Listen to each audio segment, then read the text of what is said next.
We're talking with Dr. Lynn Butterly, the Director of Colorectal Cancer Screening at Dartmouth-Hitchcock, about the options patients have for colorectal cancer screening. What are the main screening tests for colorectal cancer? So there are a series of options for colorectal cancer screening.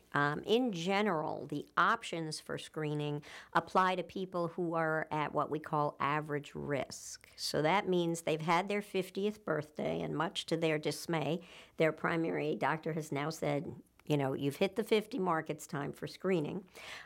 For those people who have no personal history and no family history of polyps or cancer, but have turned 50, those people have a variety of options. The two most common ones would be fecal occult blood testing, which is abbreviated FOBT. Hemocults are a common one, and FIT, FIT, which stands for fecal immunochemical testing, is another common one, and colonoscopy.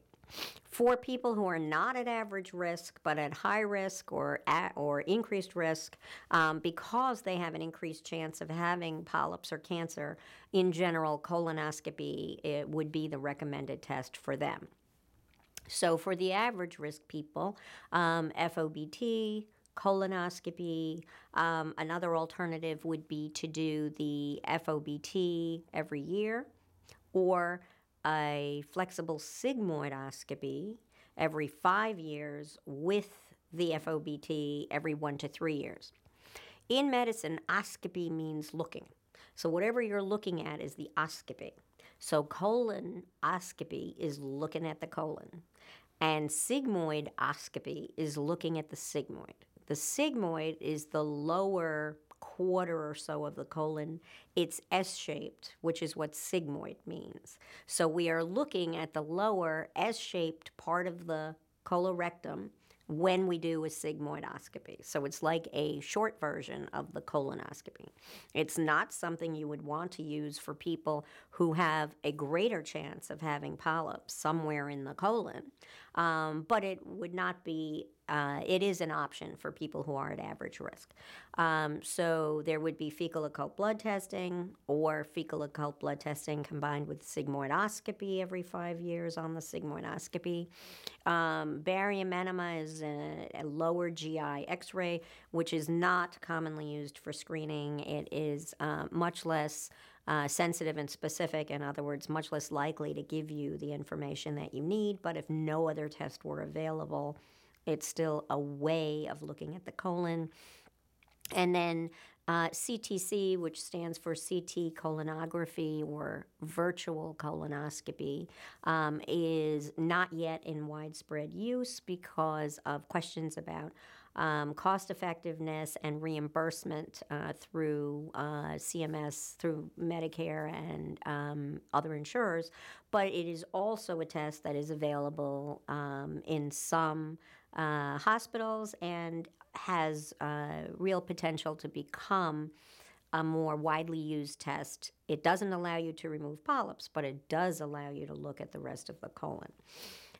In general, because of the potential to find polyps and remove them to prevent cancer, so in other words, we have the prevention aspect and the early detection aspect, because of that, the guidelines for colorectal cancer have divided up the tests into those that primarily detect cancer early, which would be the fecal occult blood testing, or tests that detect polyps and cancer and allow us to find the polyps as well.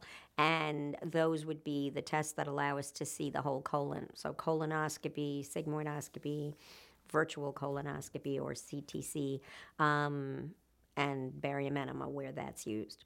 But the options, as we said, are for people who are at average risk.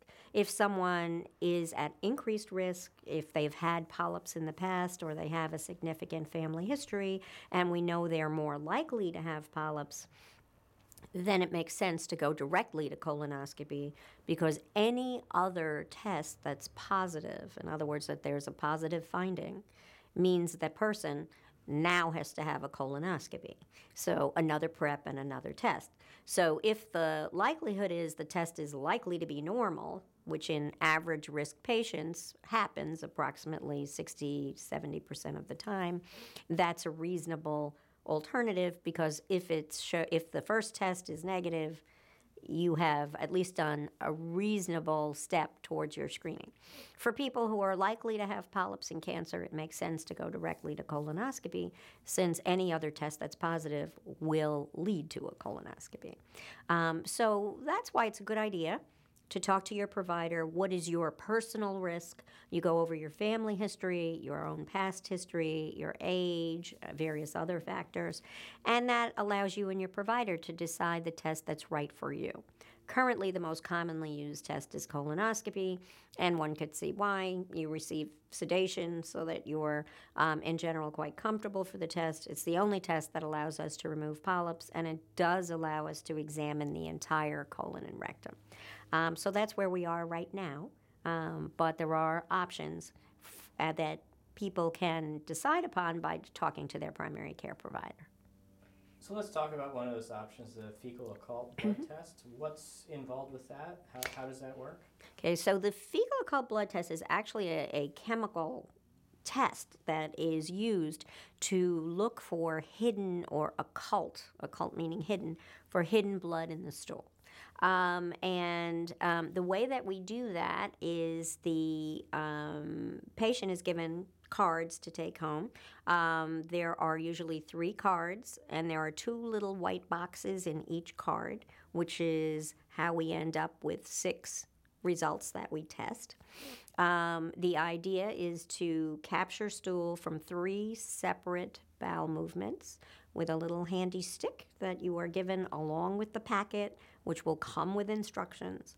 A tiny bit of stool is placed on the windows, 2 windows for each of 3 bowel movements, and that's then sent into a lab and developed.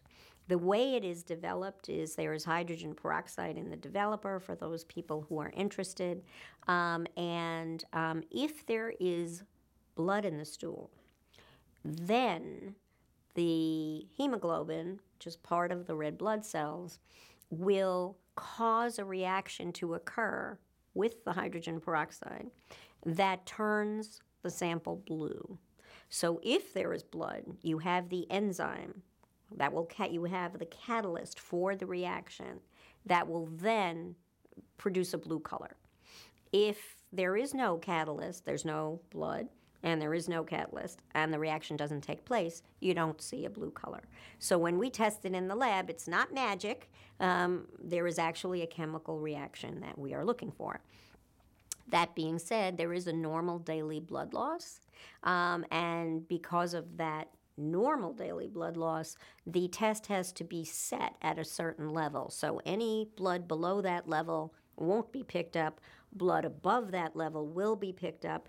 And there are factors that can interfere. For example, certain foods, not only if you eat a rare steak that's mooing on the plate, and clearly you've ingested blood that can turn the test positive, but there are uncooked fruits and vegetables that also contain pseudoperoxidase or peroxidase that will catalyze the reaction and cause the blue color to appear even though the individual may not be bleeding. So there are certain limitations that we try to get around by using very specific instructions that should come with the cards that allow them to be as useful as possible, so they don't turn positive when there isn't any real bleeding on the part of the patient, and that they do turn positive when there is bleeding. But one of the drawbacks is that, at least with the hemocults, blood other than human blood and other fruits and vegetables can turn the reaction positive. And that is the reason that many institutions are now switching over to the FIT, F-I-T, fecal immunochemical testing. That uses a different method in which we use an antibody to part of the hemoglobin, to the globin protein. And that is then specific for human bleeding. So that's a step forward. It's not used everywhere. You do want to use a high sensitivity type of fecal occult blood test, and that gives us the best chance of finding the growths we're really looking to find. So the presence of blood in the stool might mean that there are precancerous growths in the colon? Right, and that's a great question. So, as we said, some of the tests, there are different types of fecal occult blood testing, and in particular, the hemoccult test can be positive in the absence of human bleeding. There are factors that interfere. The reason we're doing the tests looking for occult or hidden blood in the stool is because we want to find any large growths before they become symptomatic. So even people with colon cancer may have, and often have, no symptoms at all. That's one of the principles behind, one of the reasons why we use screening, because we want to find these cancers and other growths before the person becomes symptomatic. Before they feel anything? Or Right, anything. before they have obvious change in their bowel habits, or obvious blood in the stool, or weight loss, or abdominal pain in certain cases, symptoms that may suggest that something is wrong. We're hoping when we do screening with fecal occult blood testing to find those growths before they become symptomatic. That being said, it is in the nature of all growths in the colon, whether it's a polyp or even a cancer, it is in the nature of those lesions to bleed intermittently. They don't bleed steadily, they don't bleed all the time, they can bleed intermittently.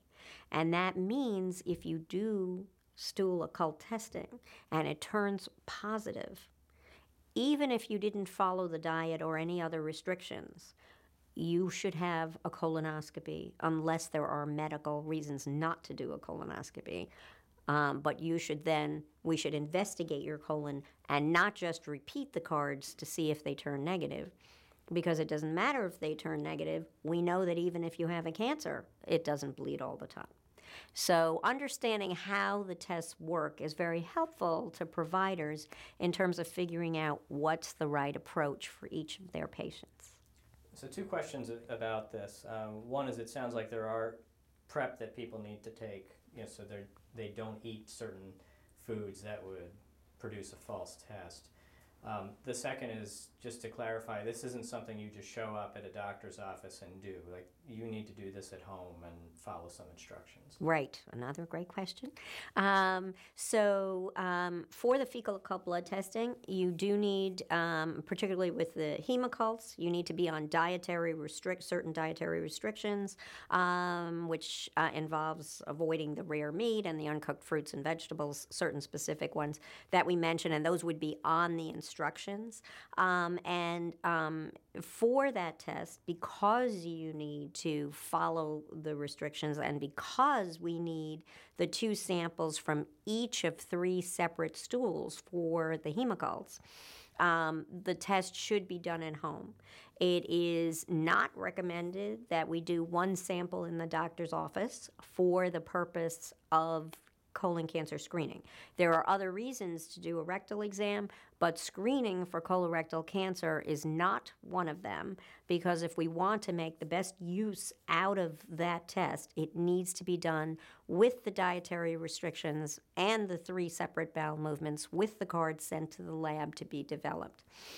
In fact, the evidence is strong enough for that there is no longer any ability to charge for screening by doing 1 fecal occult blood test in the office. That is designed to encourage providers, to encourage their patients, if possible, to do the test in the most effective kind of way to make it as useful as possible. Let's talk about colonoscopy a little bit. In general, what's involved with a colonoscopy screening test? So as we said, colonoscopy is the most widely used test at the current time in most places. What is involved with a colonoscopy is it is a test that allows us to look directly into the colon and rectum.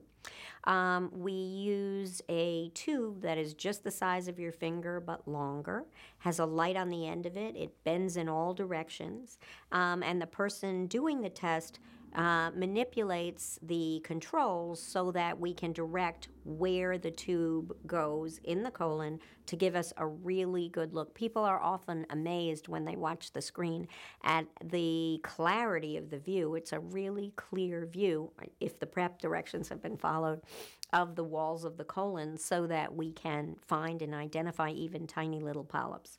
In order to have that great view, people do need to follow the prep directions ahead of time and to really clean out the colon because we're looking for small little growths called polyps. Some of them are flat and hard to see.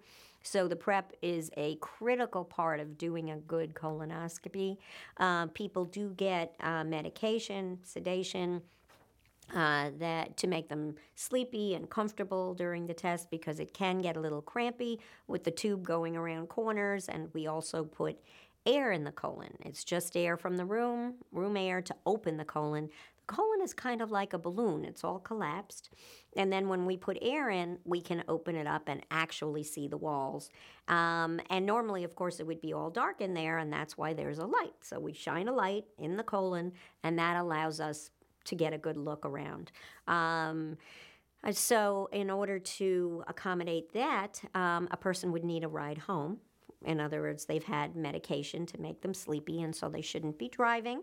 So they would need a ride home. And, of course, there's the day off from work or whatever else you would want to be doing, since it's a good day to just finish up the prep, come and have your test, go home and take it easy and recover.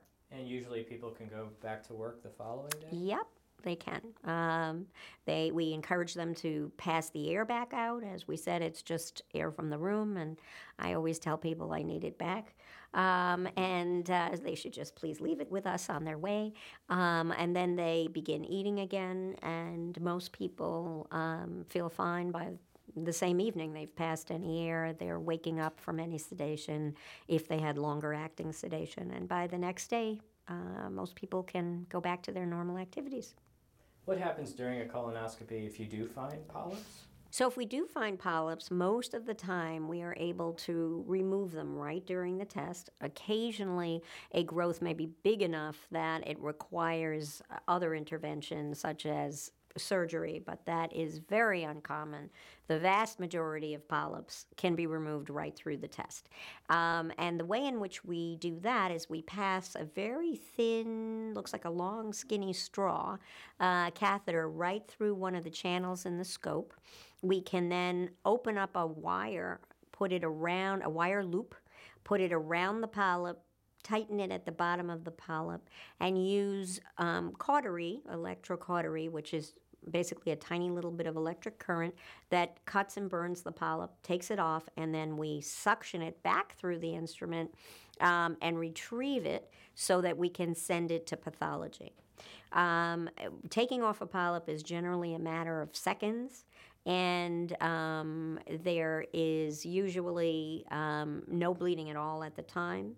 And there is also no feeling for removing a polyp. People often will ask about that. So you may feel gassy or crampy if you have diarrhea. The colon does sense cramping, spasm, or distension with a lot of air or gas. It's not that there's no sensation in the colon, but there is no sensation for cutting or burning. And so there is no way to feel a polyp coming off. Even with no medicine, there would be no feeling for that. So in general, it's quick and simple, takes a few seconds. We get rid of the polyp, we retrieve it, send it to pathology so we can look at it under the microscope and determine what type it is, because that then lets us know when the person should come back for their follow-up. Do you have data for roughly how many polyps have the potential of becoming cancer versus ones that don't? So in general, there are two major types of polyps. There's the one group called adenomas. The word adenoma means gland forming. So there are adenomatous polyps, and there are different types of adenomatous polyps, but they're all adenomas.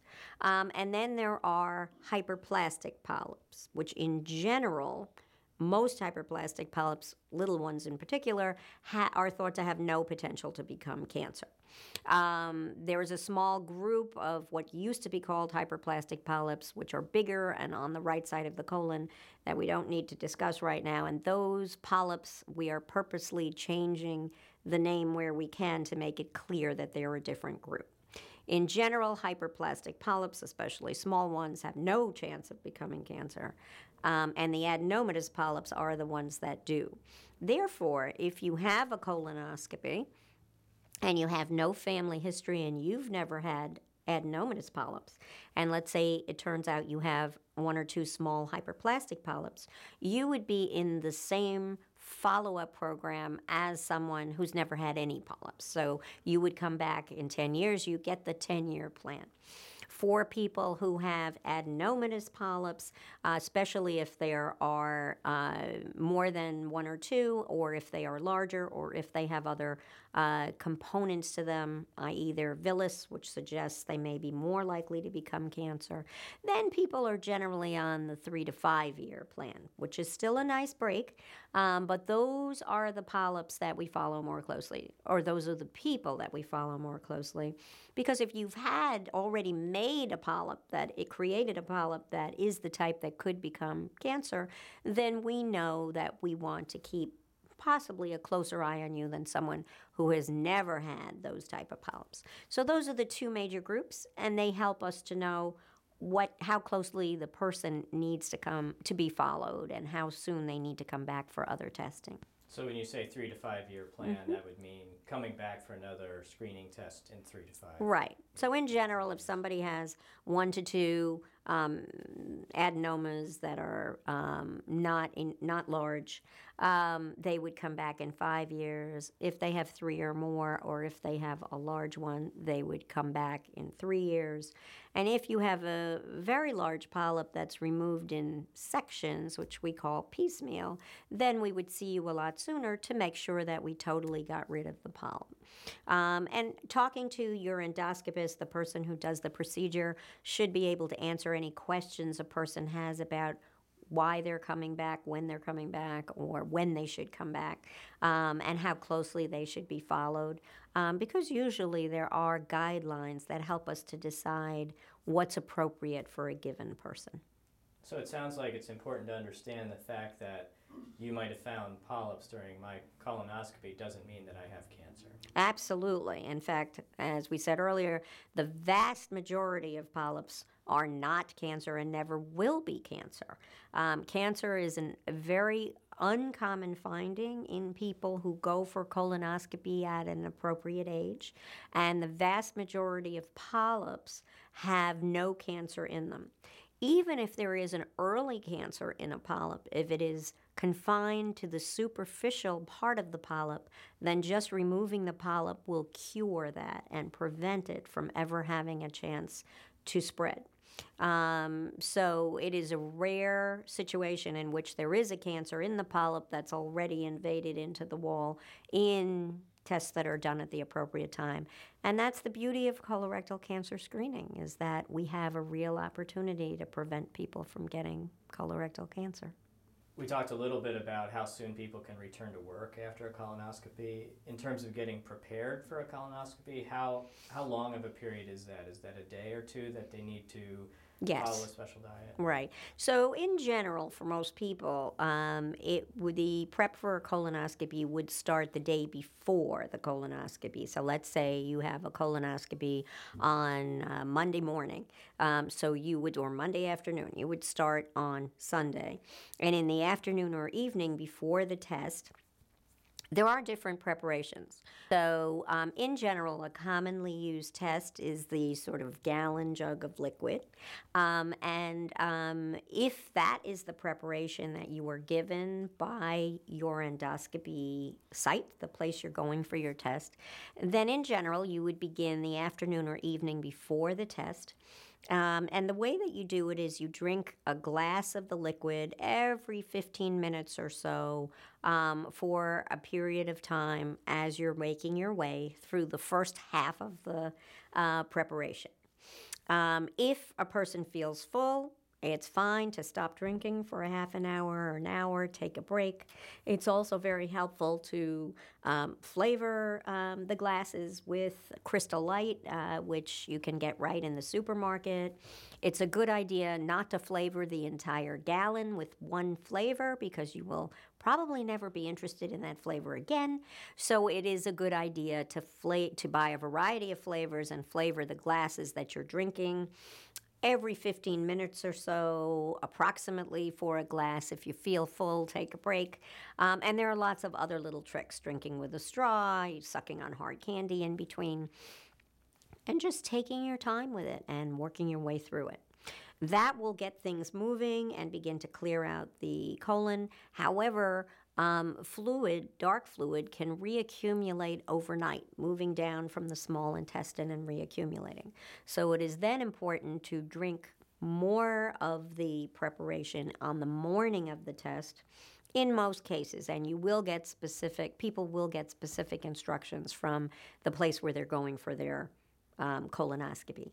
But in general, if they are doing the gallon of liquid, taking some more glasses in the morning to clear out any fluid that has reaccumulated. The trick being that when you go to the bathroom, what you pass should basically look like what you're drinking. So it should look clear, like water, maybe with a slight hint of yellow, but definitely nothing more than that. Once what you pass is really clear, your colon is very likely totally cleared out. You do want to finish drinking the preparation an hour or two before you think of leaving the house, so that you've given yourself time to pass the liquid and not likely to be in desperate need of a bathroom while you're on your journey. So that's important to keep in mind as you plan the morning, depending on what time you're supposed to be at the endoscopy site. And also, you should not be having anything by mouth for a couple of hours before a colonoscopy because of the sedation. So you definitely don't want to come in the door drinking your preparation unless the place you're going has said you can do that, and they're going to have you sit there somewhere and finish the prep at the place that's doing your test. In general, people finish it at home an hour or two before they leave the house. That gives them time to pass the liquid, make the trip in, and leaves a nice space of time from when they last took the prep until when they have the procedure. And if what they're passing is clear, then it's likely that the endoscopist will have a very good look into the colon. So following this same example, I'm scheduled Monday afternoon. I begin my prep Sunday afternoon. In most cases, I will need to have someone drive me home Monday afternoon once I'm done. In most cases, I should be able to return to work on Tuesday. Correct. This Healthy Highlight is brought to you by Dartmouth-Hitchcock and Ledyard National Bank, working together with our community partners to improve your well-being.